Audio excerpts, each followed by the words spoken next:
Testing, testing, testing. JB here. Hope everybody's doing outstanding. April 18th, 2023. Just going to be on really quick. Don't have much more to talk about than I already talked about yesterday. Just a quick update on AXSM, DXCM, and then talk a little bit about Roku, Netflix, and the market. But yeah, first I'll start off with Madrigal, MDEGL. Put on the watch list yesterday. It's been on the watch list for the last couple of weeks, as this is a name definitely has interest. Probably going to be acquired before their drug gets approval and hits the market. They received a breakthrough designation by the FDA this morning. The stock is up almost 11%, almost 12%, $30. I was looking at the 300 strikes that expired Friday. The stock was trading at 250, and they were like 70 by $1, somewhere around there. So the risk reward did not make sense to me unless there was some type of catalyst. So I don't know if this FDA news was expected to come out today or not, but if it was, shame on me for missing it. All the other, right now those strikes are up nearly let's see how much they were, 600%. The 300s are 3 by 6. You probably get out at 450 or $5 at least. Even the 310s are up substantially. So hit or miss. What are you gonna do? I mean, you got to balance the risk reward. If you do that on 20 trades, you're probably not going to get a move that MDGL did. You just be lucky. You have to be really lucky. So what that does, though, to me it's a very good news for VKTX. Again, they have a similar drug profile. VKTX is in phase 2, so they still have a ways to go. Well, actually, they'll have their phase 3 data by the end of the quarter.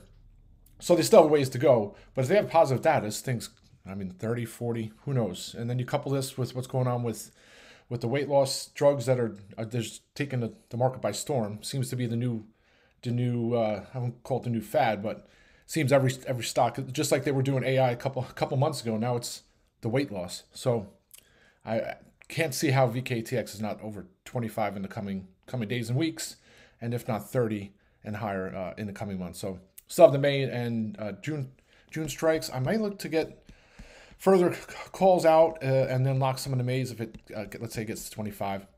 But that's kind of the thought process there. So not going to go crazy on adding too much, because if it does move into the high 20s, 30s, those calls are going to do very well, as opposed to continuing to roll up and pay more expensive out-of-the-money strikes, and then the gains on them are not going to be as substantial. I had the April 15s, and I'm trying to think of some of the other strikes that I had, and who knows where by the end of the week VKTX is at 25. I think at the 15s at 60 cents, so you're talking a 25 bagger. So MDGL news bodes well for VKTX, and it'll continue to garner more attention. And you have that short interest. It's just that's a bonus. It's a wild card. The higher it goes, either they're going to have to continue to buy calls, or they're going to cover. And at some point, it's going to be too risky, and they're going to have to close the position. So anyway, great story there. I'm not going to go too much more on VKTX. DXCM was up near 120 at the open. Calls are back to flat, looking great, and then it just fell off with the rest of the market. So it's still sitting here 118.65. Still think that there's a possibility it gets into low 120s, if not mid 120s. I'll hold the calls.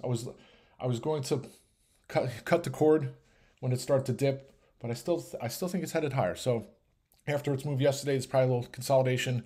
And then tomorrow, maybe it's over 120, and then 122, 123 on Thursday, 125 on Friday. And I'll use any opportunity I get to lock some in to cover costs when I get the chance. AXSM, Axon Therapeutics, I have plenty of time on the strike. So I think it's trading up in the mid 70s and then up above 80. Great story. You have all these biotech names that are getting bids now, that Merck acquisition over the weekend, where you have them acquiring a company that's early stage. In their pipeline is very early stage, which means a lot of these companies have early stage pipelines are going to be under scrutiny by these big cap pharma and biotech names that have plenty of cash. So you have to think, AXSM is one.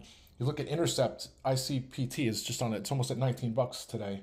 That was, I think it was 12 or 13 a week or two ago. So the whole NASH space is definitely under the radar. Well, not under the radar, is on the radar now as buyout candidates. So we'll see what happens with AXS. I'm just going to continue to hold those strikes.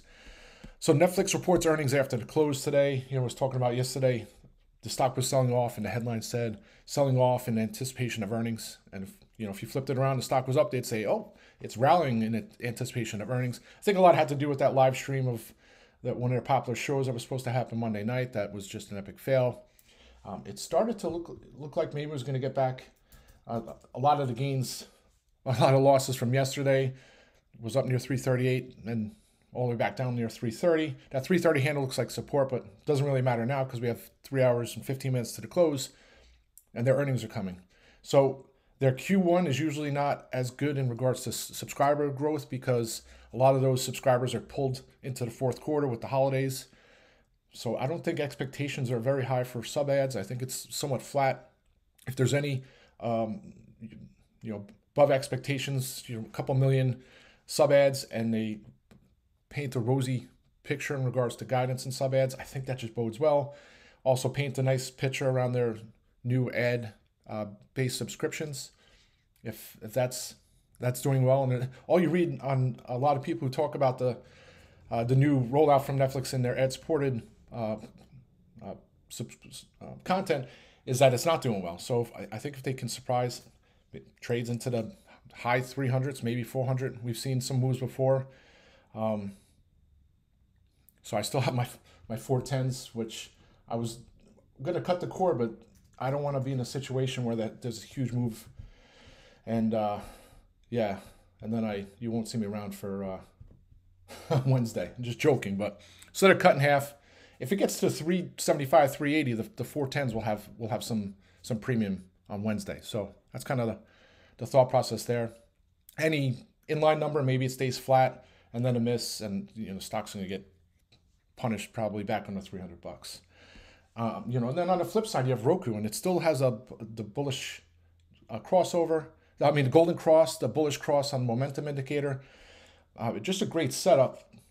Netflix reports a smashing earnings report, and maybe Roku trades up near $70. You look at the 70 strikes; they're actually somewhat inexpensive, considering there's 3 more days till expiration.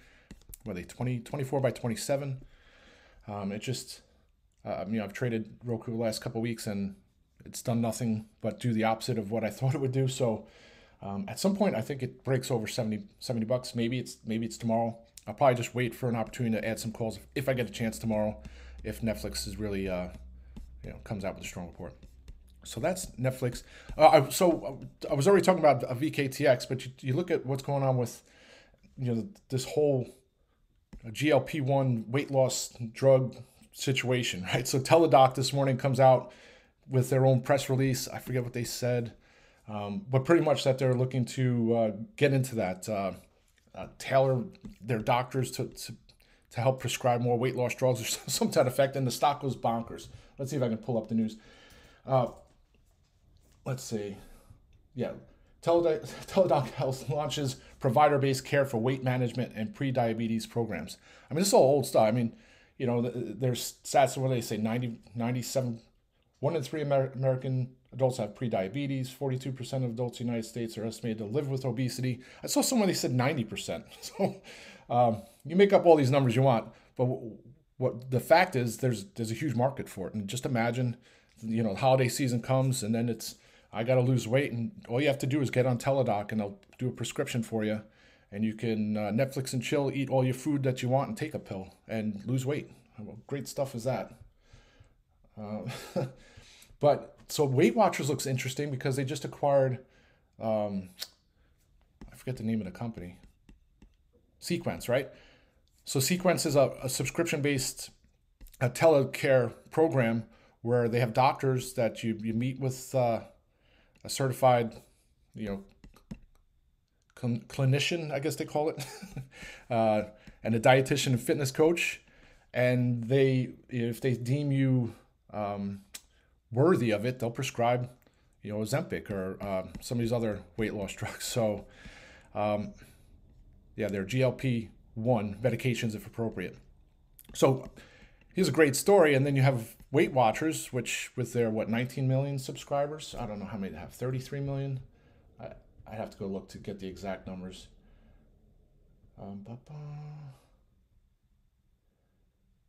Yeah, so I mean, it's just a match made in heaven. So Weight Watchers can utilize their locations, their meetings, and then I don't know what kind of kickback or membership increase they'll see to package it in with their programs. Just a great deal. Weight Watchers trades less than half times revenue. Still have the Oprah Winfrey stake, so maybe this thing starts to squeeze. I was looking before when it was breaking up at near 850. Maybe it's one of those into the summer and fall. We get some later dated leaps, maybe some 1250s or 15 calls for squeeze into the 20s. So definitely one I'll be watching. It's one of those that's been painful too. I mean, the thing I think was 30, 40 bucks just a couple years ago when they changed their name. Let's see. Of course, I don't even have it on my chart here. So it was 100 bucks back in 2018. Dropped down to 20 in 2019, back up to 40. That's probably the Oprah Winfrey stake. I forget when she got her stake. Oh, maybe she got it in 2015. I forget. But anyway, so the stock started in 2021. It was 30 bucks, and pretty much every month sold off until the start of this year, and now it's starting to bounce. So maybe it's 2023 is the year of Weight Watchers. As crazy as that sounds, but it was Weight Watcher brand, right? So it's the umbrella, so they'll have all these businesses underneath. So great story. So maybe definitely one I'll be watching. Rehashes old news. I don't even know what that one is, but take a look at Chipotle hitting. I think it hit all-time highs today. Let me see if I can find the all-time high on it. 1782. Oh, maybe back in 2021 it hit 1800.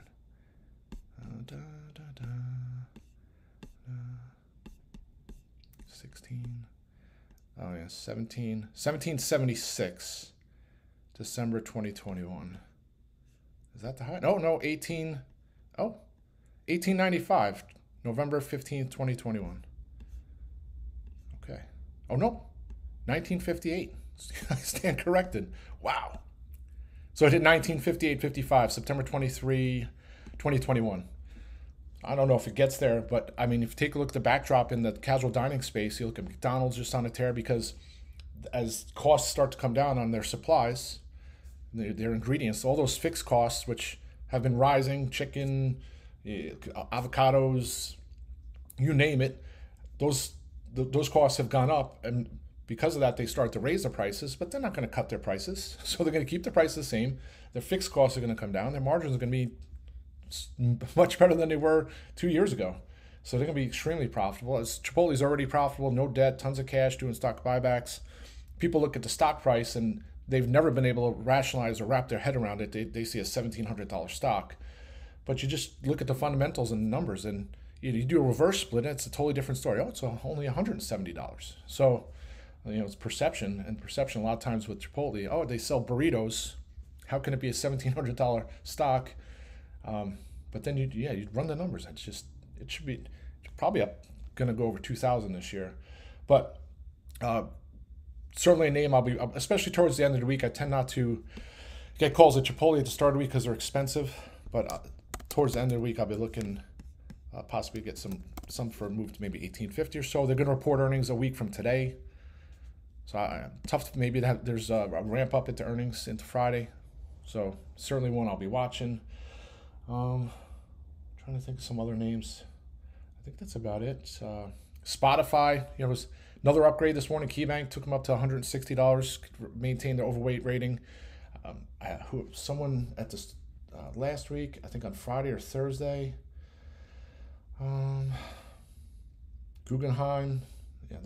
So it seems every time that Spotify gets an upgrade, it gaps higher and then just sells off, and it seems it can't get its footing. One of these upgrades is gonna stick, and the stock's gonna take off 10-15% in a matter of a couple of days. So certainly a name I'll be watching. Oh yeah, Line.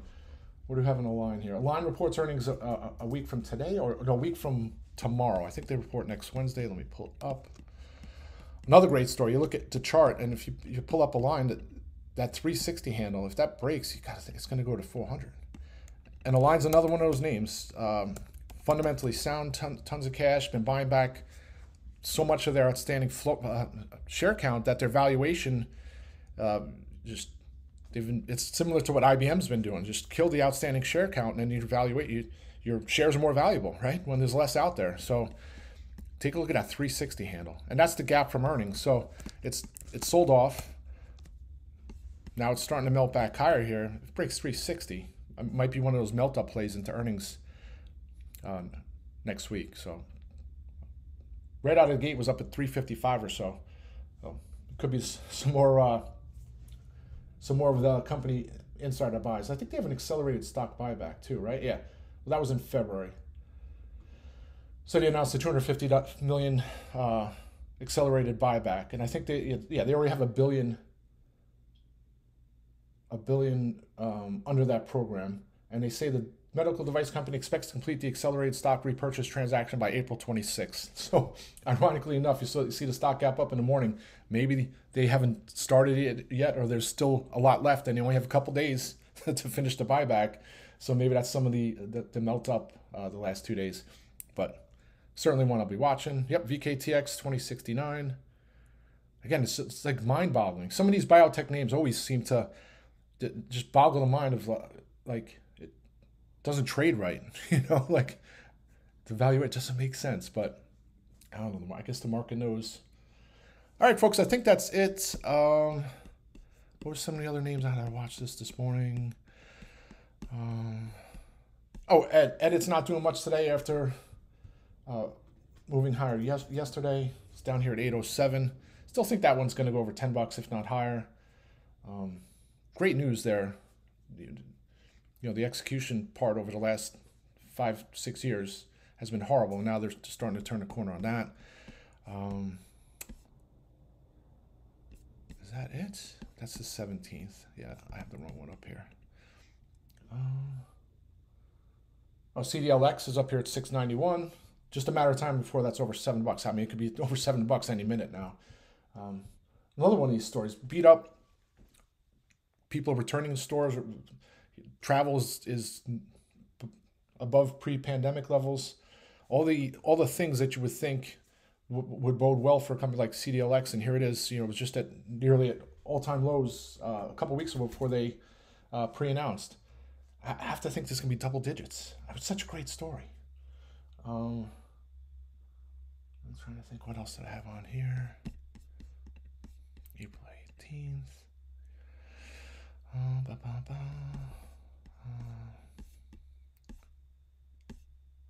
The last one was Sam. So, I mean, Boston Beer is one of my favorites from back in the day. I think it was $120.